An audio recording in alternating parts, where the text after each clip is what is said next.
구약성경 여호수아 제5장 1절로 9절 말씀까지를 같이 보겠습니다. 이 계시의 말씀을 한 절씩 나누어서 교독하시고 마지막 절 합독하실 때 살아계신 하나님의 음성을 들을 수 있기를 원합니다. 제가 1절을 받들었죠. 요단 서쪽의 아무리 사람의 모든 왕들과 해변에 가난한 사람의 모든 왕들이 여호와께서 요단 물을 이스라엘 자손들 앞에서 말리시고 우리를 건너게 하셨음을 듣고 마음이 녹았고 이스라엘 자손들 때문에 정신을 잃었더라. 그때 여호와께서 여호수아에게 이르시되 너는 부싯돌로 칼을 만들어 이스라엘 자손들에게 다시 할례를 행하라 하시매 여호수아가 부싯돌로 칼을 만들어 할례산에서 이스라엘 자손들에게 할례를 행하니라.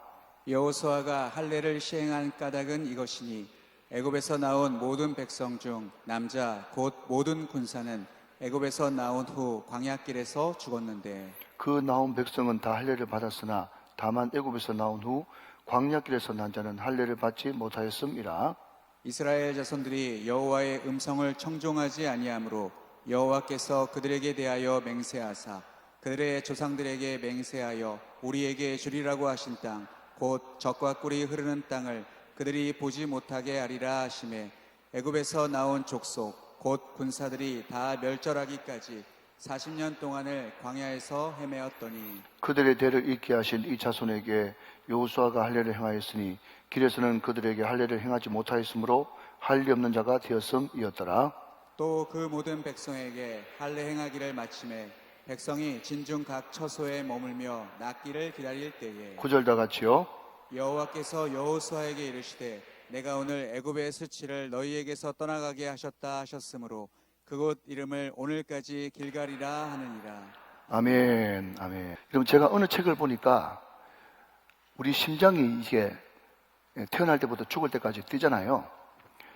우리가 그 1분 동안 뛰는 심장을 좀 전문용어로 심박수라 그럽니다. 1분 동안 몇 번 심장이 뛸까 했더니 보통 60번에서 80번, 더 많이 뛰는 사람들도 있다고 그래요. 평균 60번에서 80번 정도 뛴다고 합니다. 저는 잘 모르겠습니다만은 제가 얼핏 기억하기로는 남자는 한국 남성의 평균 수명은 한 82세 정도 되어지고 여자분들은 한 86세 정도 된다고 저는 알고 있습니다. 더 그 어간에 있겠죠. 근데 그것을 계산을 해보니까 한평생 사람이 심장이 몇 번 뛰냐 했더니 28억 번에서 30억 번 심장이 뛴다는 거예요. 여러분, 근데 이 심장이 펌프질이 대단하지 않습니까? 왜냐하면 이 펌프질을 해야 머리부터 발끝까지 혈액이 공급되고 또 혈액이 공급돼야 그 혈액 가운데 산소가 공급되고 영양분이 공급되기 때문에 이 펌프질이 대단하고 그렇기 때문에 이 심장의 근육은 대단한 것이죠. 그런데 이 심장이 박동하는 그 에너지를 말이죠. 자, 여러분 조금 놀랄 준비하시고 우리 중등부, 고등부 들어보십시다. 이 심장이 펌프질하는 이 에너지가 얼마나 대단한가 하면요. 자, 여러분 여기에 30톤짜리 바위덩어리가 있어요. 30톤. 자, 30톤이면 1톤이 얼마죠? 1000kg니까 30톤이면 몇 킬로예요? 3만 킬로죠. 3만 킬로라고는 엄청난 바위덩어리, 돌덩어리가 있는데 우리 심장의 이 펌프질, 이 에너지가 얼마나 대단한가 하면요. 30톤 되는 바위덩어리를 땅 밑에서부터 이 세상에서 최고 높은 에베레스트 산 정상까지 밀어 올릴 수 있는 힘이랍니다. 와, 감사해요. 감사해요. 너무너무 감사해요. 보통 2부는 잘 와 안 하고 3부 때 사람들이 와를 많이 하는데 2부 때 너무 감사합니다. 저도 깜짝 놀랐어요. 30톤 되는 바위덩어리를 땅 밑에서부터 8,000m가 넘는 에베레스트 산 정상까지 밀어 올릴 수 있는 힘이 이 심장에서 막 뛰고 있단 말이죠.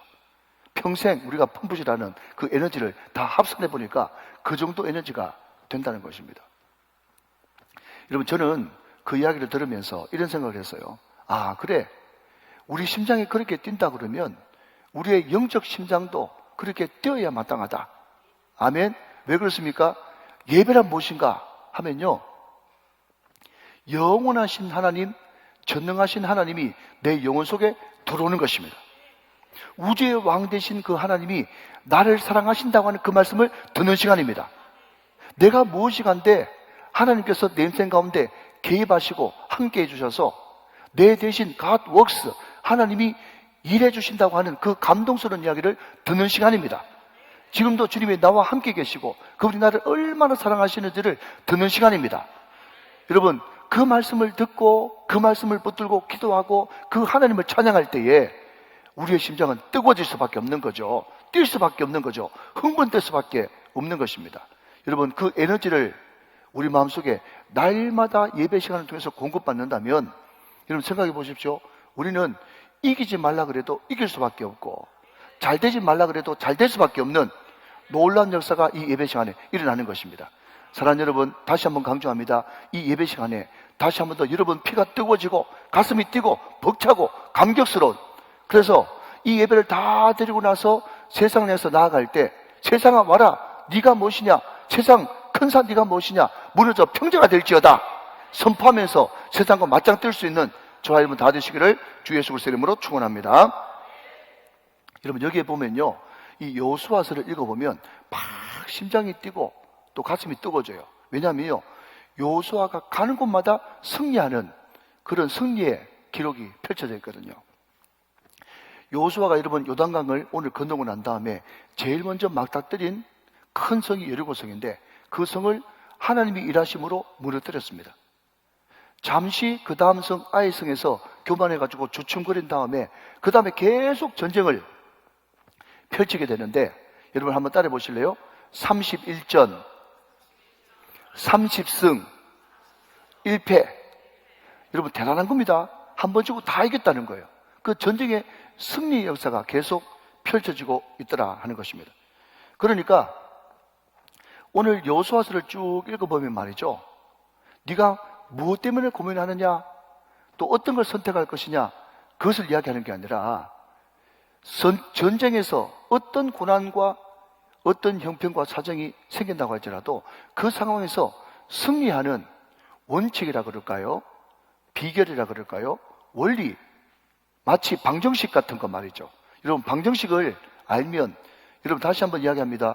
여러분 수학이 이해를 요하는 학문이지만 1차적으로 수학은 암기 과목인 거 아시죠? 무슨 이야기인가 하면요, 수학에도 얼마나 암기할 게 많다고요. 그러니까 방정식을 알면 거기에 숫자를 대입하기만 하면 답은 나오게 되는 거예요. 그래서 여러분 오늘 주보에 보시면 설교 제목이 뭔가 하면 원칙은 승리의 방정식입니다. 원칙을 알면 당연히 승리할 수밖에 없다라는 것을 말하고 있다는 것이죠. 여러분 제가 몇 년 전에 청년부를 맡았습니다. 다 아실 거예요. 그런데 청년들이 고민하다가 나중에 저를 찾아옵니다. 뭔가 하면 목사님, 제가 한국에 머물러 있어야 되겠습니까? 유학을 가야 되겠습니까? 이 직장을 택해야 되겠습니까? 저쪽으로 가야 되겠습니까? 이 사람하고 결혼해야 되겠습니까? 하면 안 됩니까? 오만 그런 선택을 하지 못해서 선택의 문제를 가지고 저한테 찾아옵니다. 이것 해야 됩니까? 저것 해야 됩니까? 이 사람입니까? 저 사람입니까? 이 나라입니까? 저 나라입니까? 이해되시죠? 청년들이 얼마나 그 선택의 와중에서 고민이 많겠어요. 근데 저는요, 그때마다 뭘 이야기하는가 하면 네가 어딜 가든지 괜찮다, 누구를 만나든지 괜찮다, 어떤 직장에도 가도 괜찮다. 그런데 원칙이 있다. 네가 그 원칙을 확실하게 딱 잡기만 하면 네가 어딜 가든지 누구를 만나든지 승리할 수밖에 없다.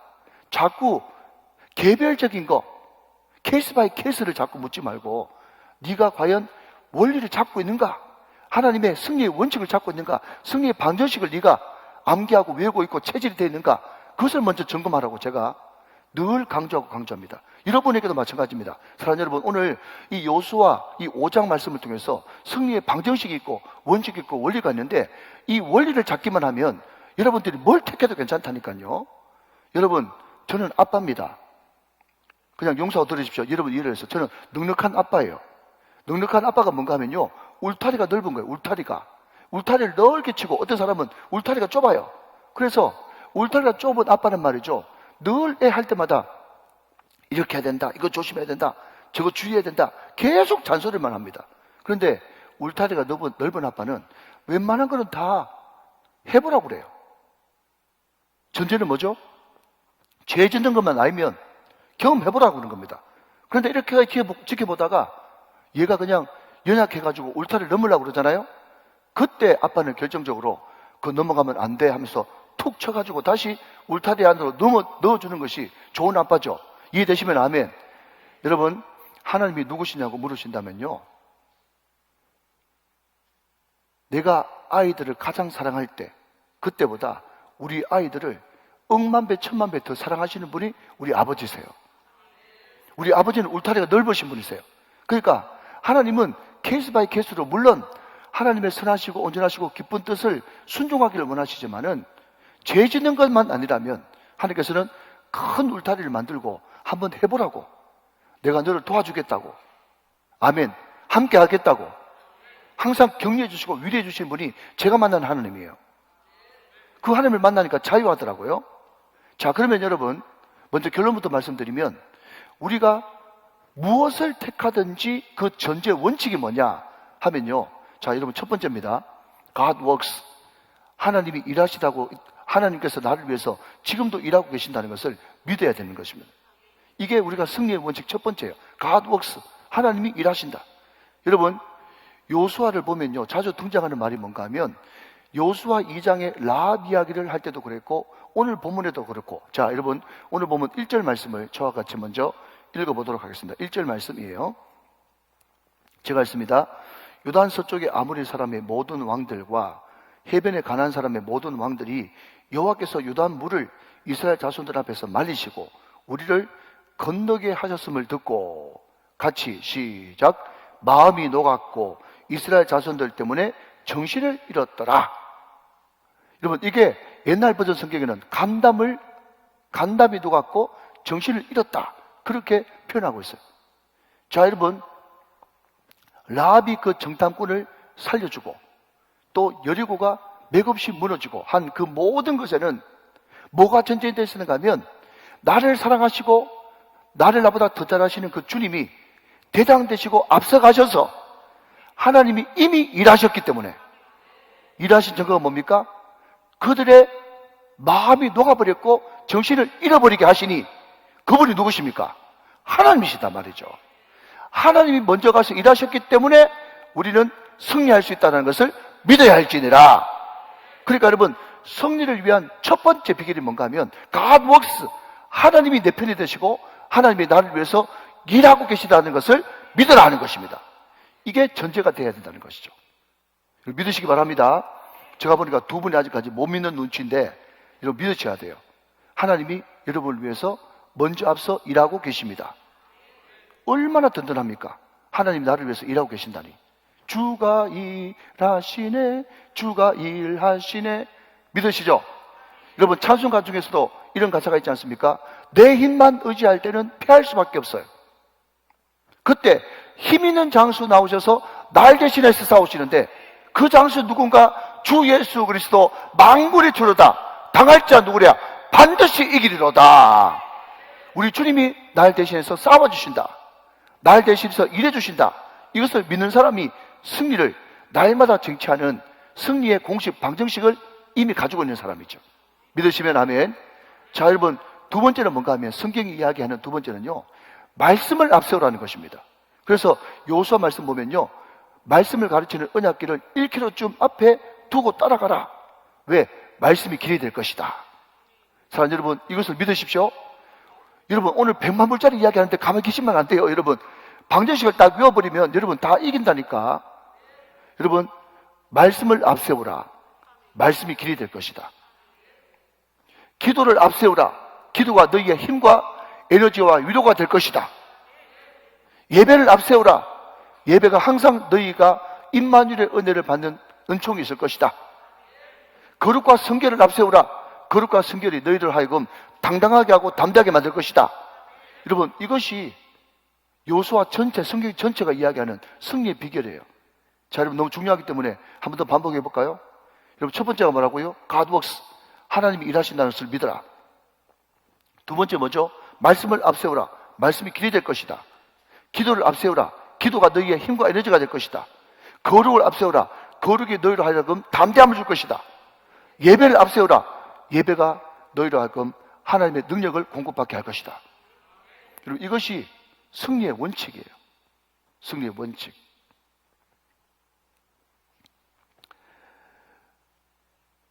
여러분, 그런데 중요한 것은 이 원칙이 내 마음속에 거룩한 습관과 본능으로 딱 자리 잡고 있으면요, 한 번, 두 번 이기고 끝나는 것이 아니라 항상 이깁니다. 늘 이깁니다. 어디를 가든지 승리합니다. 이게 중요한 것이에요.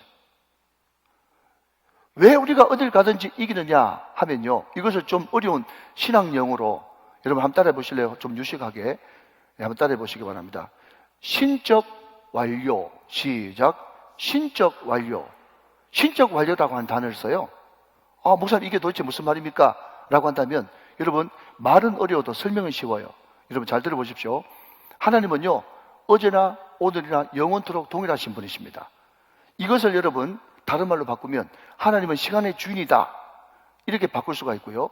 이것을 또 알아듣기 쉽게 풀이하면 하나님의 시간은요, 어제도 오늘이고 내일도 오늘이고, 하나님은 과거와 현재, 미래 어디나 존재하시는 분이십니다. 여러분, 그렇기 때문에 성경에 보면요, 어떤 표현이 나오는가 하면요, 앞으로 미래에 줄 땅인데 표현은 어떻게 하는가 하면, 내가 이미 그 땅을 너에게 주었노니 하면서 과거 완료형을 쓴다는 거예요. 앞으로 미래 차지할 땅인데 이미 주었다고. 여러분, 그것은 과거, 현재, 미래에 다 계신 분만, 모든 것을 이미 아는 분만 할 수 있는 신적 완료 형태예요. 이해되십니까? 앞으로 여러분 그 적군들과 싸워서 승리할 것인데, 하나님은 신적 완료되시기 때문에 뭐라고 성경에서 표현하는가 하면, 내가 너에게 이미 승리를 주었노니 과거 형태로 쓴다는 거예요. 믿으시면 아멘. 하나님이 이미 우리에게 그 땅을 주신 줄로 믿으시기 바랍니다.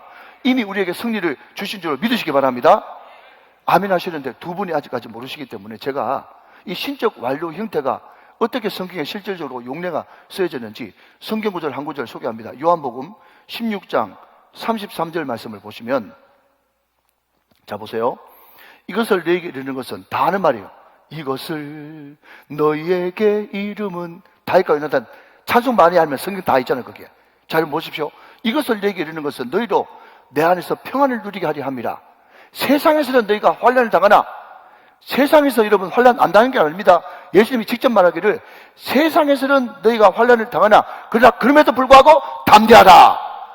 어떻게 세상 환난 당하는데 담대할 수 있는데요? 빨간 글씨로 시작. 내가 세상을 이겼노라. 내가 세상을 이미 이겼기 때문에, 이긴 것이, 십자가와 부활로 이긴 것이 이미 신적 완료, 끝난 과거 완료 형태이기 때문에 너희들은 세상에서 환난 당하지만은 담대하라. 너희들은 이겼어. 그래서 여러분, 이것을 좀 유식한 말로 세상 사람들이 이야기할 때는 승리를 뭐라고 얘기하는가 하면 포 빅토리. 세상 사람들은 포 빅토리, 승리를 위해서 싸우고 있었지만은 우리 예수 믿는 사람들은 프람 빅토리. 이런 것도 참 좋은 말인 것 같아요. 저도 이번에 처음 배웠어요. 어떤 사람이 포 빅토리, 세상 사람들은 승리하기 위해서 싸우지만 우리는 프람 빅토리, 이미 승리로부터 싸우기 때문에 우리는 이미 이겨놓은 승리를 우리는 알고, 이길 줄 알고 싸운다는 거예요. 아, 이거 원고에 없는 말인데 여러분 또 모르는 분이 한 분 계시기 때문에 제가 잠깐만 설명할게요. 여러분, 저는 항상 축구를 볼 때 재방송을 봅니다. 두 가지 이유 때문에. 하나는 심장이 너무 약하다. 두 번째, 시간이 없다. 그래서 재방송을 보거든요. 특히 한일전 같은 경우에 재방송을 보는데 어떤 재방송만 보냐? 1대 0이든 2대 0이든 2대 1이든 3대 1이든 이긴 경기만 재방송 봅니다. 그런데 재방송을 봐도 꼭 우리가 질 것 같아요. 우리는 슛을 못 날리는데 상대방은 계속 우리 골대를 막 위협하면서 슛을 날린단 말이죠. 사람들이 말이죠. 그때 보니까 우리 한국 관중들이 우우 하면서 막 겁을 내더라고요. 제가 그걸 재방송을 보면서, 여러분, 심장이 쫄깃쫄깃하긴 하지만 그럼에도 불구하고 여러분, 제가 낙심합니까? 실망합니까? 불안합니까?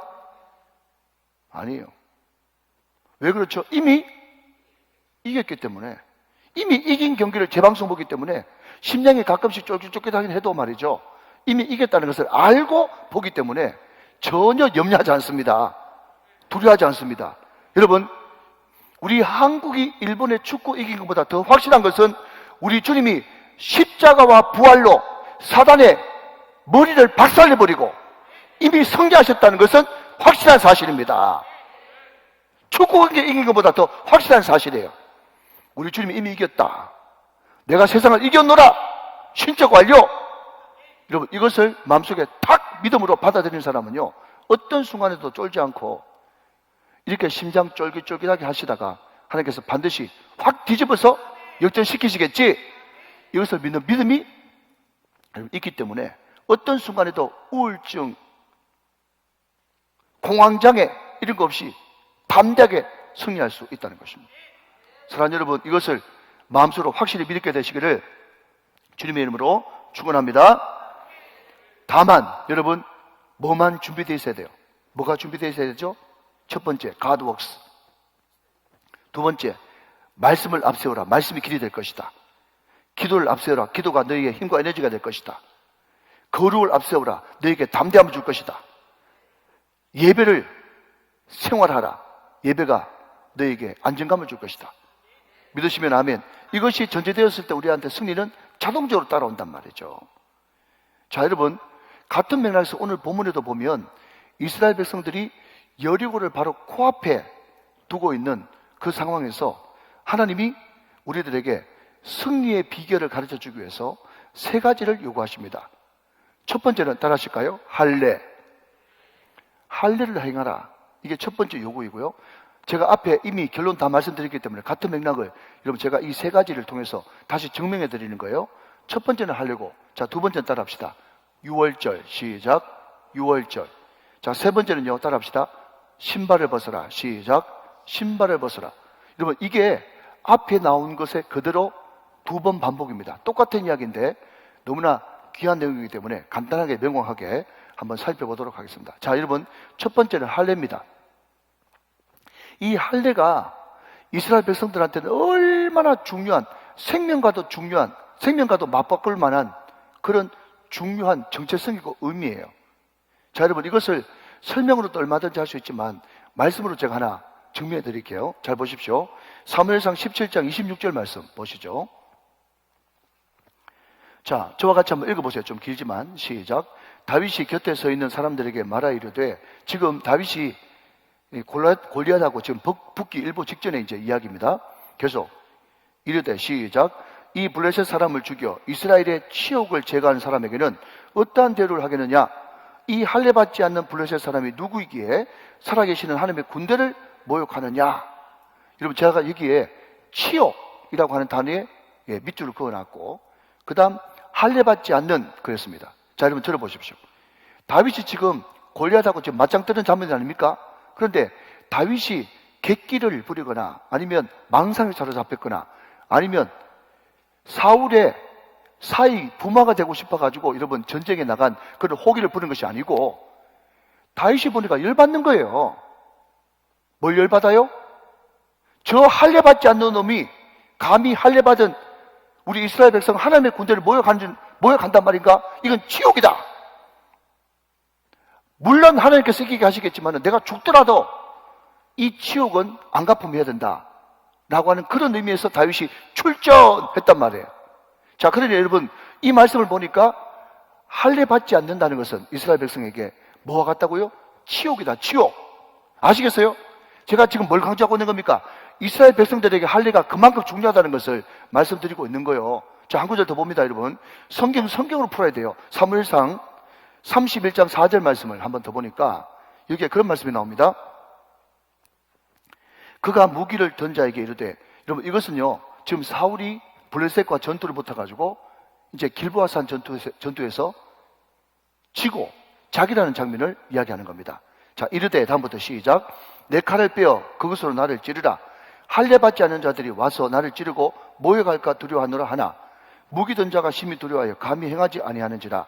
이에 사울이 자기의 칼을 뽑아서 그 위에 엎드려지매 그랬습니다.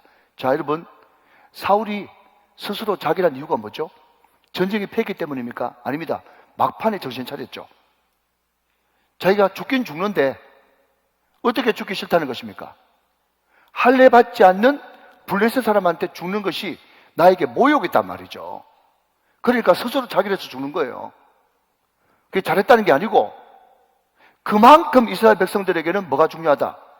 할례라는 것이 중요하단 말이죠. 이게 목숨이다, 목숨. 이스라엘 백성들에게. 그런데 참으로 안타까운 것은 출애굽하고 난 다음에 광야 40년 동안 오늘 뒤에도 나옵니다만은 할례를 받았어요, 못 받았어요? 못 받았어요.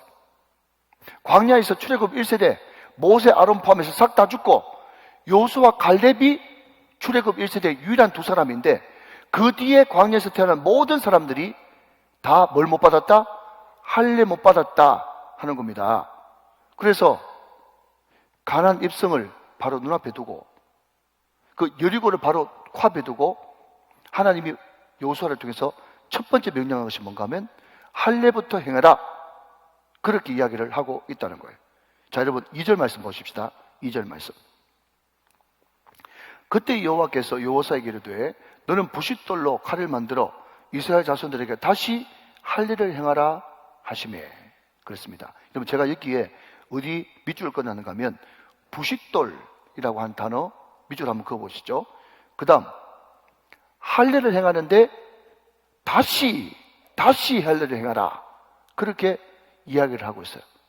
다시라고 하는 단어 부싯돌이라고 하는 단어입니다. 여러분, 다시라고 하는 단어가 히브리 말로 슈브라는 단어를 써요. 한번 따라해 보실까요? 슈브. 시작. 슈브. 근데 여러분, 이 슈브라고 하는 단어가 같이 쓰인 굉장히 유명한 성경 구절이 있어요. 그게 어딘가 하면 시편 23편 3절에 보니까 내 영혼을 소생시키시고, 소생, 다시라는 뜻 아닙니까? 그죠? 이 소생이 히브리 말로 뭔가 하면 슈브예요, 슈브. 하나님은 여호수아에게 40년 동안 그 중요한 할례를 한 번도 못 해내겠는데 요단강 건너자 말자 여리고가 있든 말든 적이 있든 말든 상관없이 다시 전쟁 준비하기 전에, 전쟁 활과 칼을 준비하기 전에 가장 먼저 해야 되는 것이 다시 할례, 하나님의 언약, 약속, 관계, 이것을 먼저 회복하는 것이 너희들한테 가장 첫 번째 임무지. 작전 짜는 것이, 전쟁 준비하는 것이, 전략 짜는 것이 너희들에게 중요하지 않다. 다시 할례를 행함으로써 그 영혼이 소생되고 다시 한 번 더 하나님과 관계가 회복되고 언약 관계가 회복되고 하나님과의 친밀함을 먼저 회복해야 된다. 여러분, 이것이 하나님께서 여호수아를 통해서 이스라엘에게 명령하신 첫 번째 명령이란 말이죠. 그런데 참 이상한 것은 그 여호수아에게 뭘 만들어서 할례를 행해라 라고 얘기하는가 하면 부싯돌이에요, 부싯돌. 그런데 여러분, 부싯돌, 그때 당시만 해도 여호수아 시대 때는 이스라엘 백성들은 청동기였고 또 가나안의 몇몇 족속들은 철기 문화가 이미 시작됐기 때문에 여러분, 혹시 할례 모르는 분 계세요? 할례 모르시는 분? 옆에 집사님한테 물어보시기 바랍니다. 예, 할례는 남성 성기의 표피를 자르는, 지금으로 말하면 포경수술 비슷한 거예요. 근데 그때 철기 문화도 있고 청동기 문화도 있는데 철로 된 칼로, 청동기로 된 칼로 남성 성기의 표피를 자르면 훨씬 고통도 줄어들고 회복기간도 빠를 텐데 왜 부싯돌로 만들려고 했는가? 이렇게 이야기하니까 궁금하죠? 궁금하고 중요한 상황이란 말이에요. 여러분, 궁금하면요 어디로 돌아가야 되는가 하면 항상 오리지널 버전으로 돌아가야 됩니다. 오리지널 버전. 여러분, 제일 처음에 인류 최초로 할례를 행한 사람이 누구죠? 아브라함이에요. 그러니까 창세기를 알아야 성경 전체가 다 보이는 거예요. 인류 최초의 할례가 어디 나오냐 했더니 창세기 17장에 나와요. 창세기 17장. 그러면 창세기 17장 앞에 뭐가 있었냐면 창세기 15장, 16장이 있었거든요. 그걸 종합해 보면요, 하나님이 창세기 15장에 아브라함에게 나타나서 언약을 맺으면서 네 자손을 하늘의 별과 같이 발의 모래같이 많게 하겠다, 그렇게 약속을 하셨는데 깜깜무소식이라 아브라함이 그 세를 못 참고 사라의 종 하갈을 택해가지고 이스마엘을 낳았어요. 하나님이 그게 섭섭하셨는지 13년 동안 침묵하시면서 드디어 13년 되던 해에 아브라함이 나이 99세 때 나타나가지고 나는 전능한 하나님이다 라고 이야기하시면서 창세기 17장 1절 나는 전능하신 하나님이다 이야기하면서 아브라함의 이름을 바꿔주십니다. 아브라함에서 아브라함, 사라에서 사라. 뜻은 너 많은 민족의 아비 될 거야, 많은 민족의 음이 될 거야 하면서 이름 바꿔주시면서 그때 행해라고 한 것이 할례예요. 할례. 그래서 여러분, 결론적으로 할례라고 하는 단어의 뜻이 뭐냐, 할례의 의미가 뭐냐, 첫 번째, 인간의 노력을 잘라버리는 거예요. 아브라함이 자기 스스로 하갈 취해가지고 애 만드는 그 인간이 할 수 있는 스스로의 노력을 잘라버리는 것이 할례고, 두 번째, 하나님이 주신다 그랬는데 끊임없이 올라오는 마음의 의심을 잘라버리는 것이 할례고, 세 번째, 내 힘으로 뭔가를 할 수 있다고 하는 내 의지를 잘라버리는 것이 할례고, 네 번째, 모든 생명의 주인은 오직 하나님께만 있다라는 것을 선포하고 선언하는 것이 할례인 것입니다. 여러분, 지금 여러분은 고기를 드시고 있습니다. 그렇지만 고기를 드셔야 영양분이 공급됩니다. 좀 어렵죠? 그렇지만 여러분, 할례는 계속 성경에서 언급되고 있기 때문에 이것을 꼭 기억하시면 안 됩니다. 자, 다시 한번 넘어갑니다. 할례가 주는 의미가 뭐냐? 네 가지인데, 첫 번째, 인간의 노력을 잘라버리는 것이다. 두 번째, 우리 마음속에 있는 의심을 잘라버리는 것이다. 세 번째, 내 힘으로 뭔가를 할 수 있다는 것을 잘라버리는 것이다. 네 번째, 모든 생명의 근원은 오직 하나님께만 있다는 것을 선포하고 선언하는 것이 할례다. 믿으시면 아멘. 이 네 가지 의미가 할례에 있단 말이죠. 그런데 여러분, 오늘 본문에 보면요, 그 할례를 행하라고 한 것이 길갈입니다. 길갈. 자, 지도 하나 보시면, 자, 여기 길갈이 있어요. 여러분, 길갈 빨간색 되어 있는 거 보이시죠? 그 밑에 뭐가 있어요? 여리고가 있어요. 그러니까 지리학적으로 이야기하자면 길갈이라고 하는 것은 요단강을 건너서 바로 첫 번째 들어갔던 도시인데, 여리고에서 북동쪽으로 3km 떨어져 있는 곳이 길갈이에요. 여러분, 부산에서 날 좋으면 대마도 보이거든요. 그럼 그 당시 큰 건물도 없던 그 시대에 여리고가 높은 고원지대에 있었는데, 그 높은 곳에서 아래쪽 3km 되는 길갈 보면 보일까요, 안 보일까요? 다 보여요. 다 보여요. 다 보이는 그 상황에서 할례를 행하라.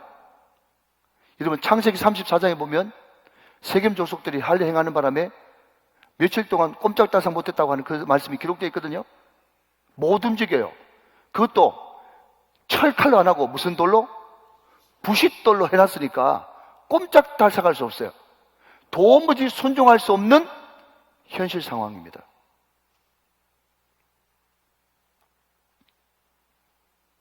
여리고 사람들이 이렇게 보니까 기가 막힌 일이 벌어진 거예요. 이 웬일?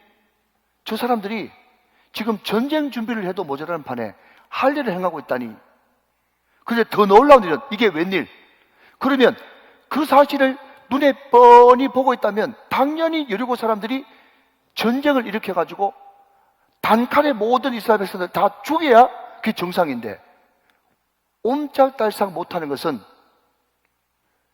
이스라엘 백성들이나 여리고 사람들이나 매 일반이라는 거예요. 성경 확인하실까요? 6장 1절 봅시다. 6장 1절 말씀. 자, 같이 한번 읽어보세요. 시작. 이스라엘 자손들로 말미암아 여리고는 굳게 닫혔고 출입하는 자가 없었어요. 무슨 뜻일까요? 이미 겁먹었다는 거예요. 이스라엘 자손들을 말미암아 열국 사람들이 그 난공불락 안에 들어있는 사람이 겁을 먹고 출입하는 사람이 한 명도 없고 쥐 죽은 듯이 조용하더라는 거죠. 누가 일하셨습니까? God works. 하나님이 그들의 마음을 녹였고 정신을 잃어가지고 이미 초토화시켜버린 거예요. 이것을 가지고 전문용어로 신학적으로 여호와의 전쟁, 여호와께서 직접 전쟁하시고 이기셨다 라고 하는 것이 여호와의 전쟁이라고 하는 개념이에요. 여러분, 종합합니다. 무슨 말입니까? 전쟁보다 더 중요한 것은 하나님과의 관계이다. 내 힘으로 하려고 하는 모든 것들을 잘라내버리고 거룩하고 성결한 마음으로 나아갈 때 하나님은 반드시 God works, 먼저 가서 일하셔서 그들을 초토화시키고 반드시 너에게 승리를 보장해 줄 것이다. 거룩이 승리의 방정식이다. 이것을 지금 이 할례라고 하는 이 의식을 통해서 우리들에게 웅변처럼 강하게 여러분들에게 말씀하고 있는 것입니다. 사랑하는 여러분, 그 무엇보다도 하나님과의 관계를 우선하시길 바랍니다. 하나님과 친밀하시길 바랍니다. 하나님 앞에 거룩하시길 바랍니다. 어렵지만 도저히 순종할 수 없는 현실 상황이지만 순종하시기 바랍니다. 관계, 성결, 순종, 이것이 승리의 비결인 것입니다. 믿으시면 아멘. 자, 여러분, 두 번째입니다. 큰 두 번째, 6월절이에요. 여러분, 성경에 6월절이 총 7번 나옵니다. 7번 나와요. 제가 쭉 한번 읊을 테니까 여러분 보십시오. 출애굽기 12장에 6월절이 처음 등장합니다. 예, 오리지널 6월절이죠. 어린 양의 흠없는 피를 문 가로 세로 문서주 임방 바르니까 죽음의 신이 넘어가서 당연히 죽어야 될, 당연히 지옥 가야 될 이스라엘 백성들이 천국 가는 역사가 일어났습니다. 엄청난 전환점이죠. 이게 6월절의 첫 번째 역사예요. 여러분, 두 번째 6월절은 언제 일어나는가 하면 민수기 9장에 일어났습니다. 출애굽을 하고 나서 첫 번째 1년 되던 해에 6월절을 지켰어요. 민수기 9장에서. 그 민수기 9장의 6월절의 의미는 이제 드디어 노예에서 종에서 자유인으로 전환됐다고 하는 의미에서 6월절이에요. 6월절은 전환입니다. 새로운 시대가 열리는 거예요. 자, 믿으시면 아멘. 세 번째 6월절이 오늘 본문 여호수아 5장의 6월절입니다. 뭐죠? 이제 드디어 광야 시대를 접고 가나안 시대의 개막을 여는 6월절이에요. 이것도 시대의 전환이죠. 이게 세 번째 6월절이에요. 여러분, 네 번째 6월절은 어딘가 하면 열왕기하 23장에 요하스의 6월절이에요. 요하스가 성전을 재정비할 때 거기서 뭐가 발견됐어요? 성경책, 율법책이 발견됐습니다. 그 책을 낭독하고 읽을 때 모든 사람들의 심령이 발칵 뒤집어지는 역사가 일어났어요. 그러니까 여러분, 요시아의 6월절은요 암흑에서 부흥으로의 변환입니다. 여러분, 다섯 번째 6월절은 에스라 6장의 6월절을 지켰는데 학사 에스라가 포로된 이스라엘 백성들을 다시 예루살렘으로 옮겨와서 첫 번째 지킨 6월절이에요. 에스라 6장의 6월절은 회복의 6월절입니다. 믿으시면 아멘. 자, 여섯 번째 6월절은 이제 신약으로 넘어가서 예수님이 6월절에 제자들과 함께 베푸신 최후의 만찬, 그것이 6월절이에요. 그 6월절을 통해서 우리는 완전한 구원을 받았습니다. 그게 예수님의 6월절이에요. 마지막 일곱 번째 6월절은요, 장차 주님이 오실 때 어린 양 되시는 예수님과 혼인잔치하는 마지막 6월절, 완벽한 천상의 6월절이죠. 믿으시면 아멘. 그래 여러분, 6월절이 우리에게 의미하는 것은 뭔가 하면 십자가를 의미해요. 6월절이 우리한테 던지는 의미는 뭔가 하면 예배를 의미하는 것입니다. 무슨 말입니까? 우리가 전심으로 십자가를 붙들고 하나님 앞에 전심으로 영과 진리로 성령과 말씀으로 예배를 드릴 때 하나님은 우리 인생 가운데 개입하셔서 역사에 전환점을 주시고, 여러분, 이 6월절이 어디서 펼쳐졌다고요? 길갈에서 펼쳐졌어요. 길갈. 그런데 오늘 본문 시간이 없기 때문에 9절 보면요, 길갈이 어떤 뜻을 가지고 있는가 하면 수치가 굴러가다, 수치가 물러가다, 이런 뜻을 가지고 있어요. 사랑하신 여러분, 우리가 전심으로 십자가를 붙들고 예배를 드릴 때 하나님은 우리 인생 가운데 찾아오는 모든 우한, 질고, 질병, 나쁜 고난, 역경들을 다 십자가로, 예배로 물리치시는 역사가 일어난다는 것입니다. 여러분, 이것이 유월절의 능력인 것이에요. 여러분, 저는 목회를 하면서 참 안타까운 것은요, 교회를 다니긴 다니는데 수많은 사람들이 우한, 질고, 가난, 질병에 시달리는 사람들이 있어요. 내가 나사렛 예수 이름으로 명하노니 오늘 이 예배를 통해서 유월절의 예수, 어린 양 예수 그리스도의 피로 모든 우한, 질고, 질병, 가난은 다 떠나갈지어다. 여러분, 이게 바로 길갈, 수치가 물려간다는 것이에요. 여러분, 오늘 이 역사가 여러분 가운데 충만하시기를 바랍니다. 예수님을 만나면 12회를 혈육적으로 수치 가운데 있었던 사람이 고침받습니다. 38년 된 병자가 고침받습니다. 아기를 못 낳아가지고 수치 가운데 있었던 한나가 사무엘을 낳고 그 다음에 삼남 이내를 더 낳는 역사가 일어납니다. 수치가 물러갑니다, 여러분. 이게 유월절의 능력이라는 거예요. 자, 여러분, 마지막 세 번째는요, 신발을 벗는 거예요. 신발. 여러분, 신발을 벗는다, 이것을 여러 가지 의미로 설명할 수 있겠지만 가장 첫 번째는요, 신발을 벗는다는 것은 너는 나의 종이다, 이런 뜻이에요. 너는 나의 종이다. 요수아는 별명이 제2의 모세요. 자, 조금만 더 집중해 주십시오. 네, 3분 안에 마치겠습니다. 제2의 모세. 왜 제2의 모세냐? 요수아 1장에 보니까 내가 모세와 함께 있던 것 같이 내가 너와 함께 있겠다 그랬어요. 여러분, 요수아 2장에 넘어가니까 모세가 12정탐꾼을 보냈듯이 요수아도 정탐꾼을 보냅니다. 거기서 랍을 만나죠. 3장에 보니까 모세가 홍해를 건넜듯이 요수아는 요단강을 건넙니다. 자, 급기야 4절 말씀. 자, 4장 13절 말씀, 14절 말씀을 앞을 보시면서 같이 보시겠습니다. 14절 말씀, 4장 14절. 그날에 여호와께서 모든 이스라엘 목전에서 여호수아를 크게 하심에 그가 생존한 날 동안에 백성이 그를 두려워하기를 시작. 모세를 두려워하던 것 같이 하였다. 모세의 영권이 여호수아한테 넘어간 거예요. 제 말이 맞죠? 자, 여러분, 여호수아 5장 넘어가니까 모세가 떨기나무 앞에서 신발 벗듯이 여호수아 너도 이 땅이 거룩한 땅이니까 신발 벗어라. 신발 벗는 것까지 똑같아요. 그러니까 여호수아의 별명이 뭐다? 제2의 모세예요. 여러분, 말씀했습니다. 신발 벗는다는 것은 종이라는 것을 의미해요.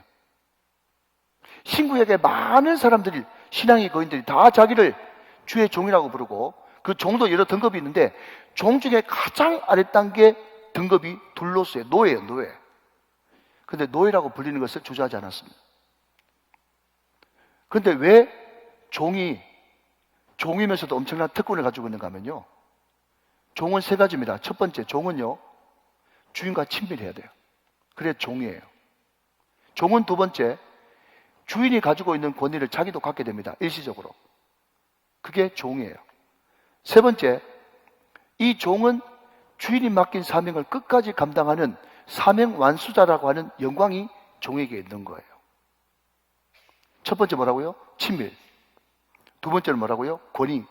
세 번째는요, 사명 완수. 이게 종의 정체성이에요.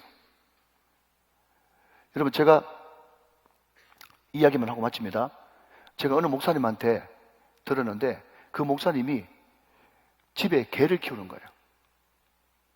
여러분, 요즘에 개 키우는 사람 많지 않습니까? 그죠? 강아지 또 뭐 고양이 키우는데 그분이 후배들을 불러놓고 신신당부하는 게 뭔가 하면 너희들 절대로 이 강아지가 영악해가지고 딱 눈치를 보고 지금 이 집에서 내가 세일이 몇 위쯤 되는지 금방 한다네. 그런데 그 강아지를 네가 정말 사랑한다면 그 강아지를 서열 1위로 만들지 말라는 거예요. 왜 서열 1위로 만들지 말라고 하는가 하니까 그 강아지가 그 집에서 서열 1위가 돼버리면요, 자기 가운데 엄청난 책임감이 있어가지고 자기가 그 집의 모든 걸 다 책임져야 될 줄 알고 착각해가지고 지명에 못 살고 다 일찍 죽는다는 거예요. 이게 농담이 아니랍니다. 실제로. 이게 그 관련된 책이 나와 있대. 근데 자기 집, 그렇기 때문에 자기 집 개는 서열이 3번째 정도 된대, 3번째. 3번째 정도 되니까 얘가 하는 일이 뭔가 하면요. 큰애 들어왔는가? 그 집 작은 애 들어왔는가? 그냥 이 방 저 방 기웃거리면서 들어왔군, 들어왔군. 이것만 살피고요. 주는 대로 먹고, 지 자고 싶으면 자고, 평안하게 지금 살고 있는데, 지금 16살 됐는데도 돌아가지도 않고, 여러분, 개 보통 15살, 16살 되면 이제 죽어야 되거든요. 근데 죽지도 않고, 죄송합니다. 개한테 백수를 드리겠답니다. 개가. 여러분, 무슨 말입니까? 우리는 종이에요. 자꾸 주인 되려고 하면 안 돼요. 제가 어떤 분야에서 왕도를 타려고 하면 안 됩니다. 그게 바로 죄예요. 우리가 하나님의 종으로서 그 발 앞에 신을 벗고 주님과의 친밀감, 주님이 주신 권위, 주님이 주신 사명, 그냥 묵묵히 종으로서 감당하겠다 이런 마음만 가지고 살면 우리는 평생 편안하게 복을 누리면서 살게 될 줄로 믿으시면 아멘 하시기 바랍니다. 자, 여러분 이제 말씀을 요약합시다. 한번 읽고 마치겠습니다. 자, 띄워주시죠. 자, 오늘 말씀의 요약 첫 번째입니다. God works. 주님이 일하시게 하라. 아멘. 두 번째, 할례를 행해라. 할례가 뭐죠? 하나님과의 관계, 순종, 거룩이다. 아멘. 세 번째, 유월절을 지키라. 유월절은 십자가와 예배를 붙드는 것이다. 아멘. 네 번째, 신발을 벗어라. 신발을 벗는 것은 시작, 내가 종이 되는 것이다. 이 원칙 딱 잡으면요, 여러분은 어딜 가도 승리합니다.